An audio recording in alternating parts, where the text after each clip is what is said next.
మనం అందరం దేవర మూవీ చూసాం. దాంట్లో లాస్ట్లో వర దేవరని ఎందుకు పొడిచాడు, రీజన్ ఏంటి అని తెలుసుకోవడానికి పార్ట్ 2 వరకు వెయిట్ చేయాల్సింది.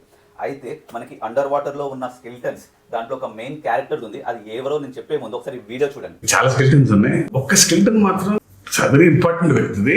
కొన్ని మెయిన్ క్యారెక్టర్స్ ఉన్నాయి. దాంట్లో ఒకటి సైఫ్ అలీ ఖాన్, ప్రకాష్ రాజ్, శ్రీకాంత్ ఎమ్మెల్యే క్యారెక్టర్ చేసిన అతను. నేను డీకోడ్ చేసింది ఏంటంటే, సైఫ్ అలీ ఖాన్ అయితే మనకి స్టార్టింగ్ లో కనిపించారు. ప్రకాష్ రాజే కళ చెప్తుండు కాబట్టి ఎమ్మెల్యే ఆల్రెడీ చనిపోయాడని చెప్పి మనకి మూవీ స్టార్టింగ్ లోనే ఆ పోలీస్ క్యారెక్టర్ అతను చెప్పేస్తాడు. శ్రీకాంత్ స్కెలిటన్ అనడానికి నా దగ్గర కొన్ని రీజన్స్ కూడా ఉన్నాయి.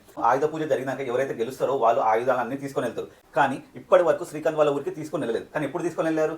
హీరో గెలిచి అది వాళ్ళకి ఇచ్చారు. కానీ శ్రీకాంత్ అది ఎలా ఉంటుంది, ఏదో దానం చేసినట్టు.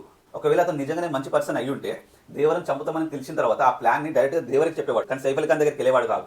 అందుకే అక్కడ అతను స్కెల్టన్ ఉందని చెప్పి నేను గట్టిగా చెప్తున్నా. ఇప్పుడు నేను ఐరన్ చేసి బట్టల సాక్షి చెప్తున్నాను, ఇది మాత్రం 100% నిజమైతుంది. ఇన్వెస్టిగేట్ చేయడానికి నువ్వు పోలీస్ ఆఫీసర్ కాదు, మేము క్రిమినల్స్ కాన్విక్ట్లు కాదు.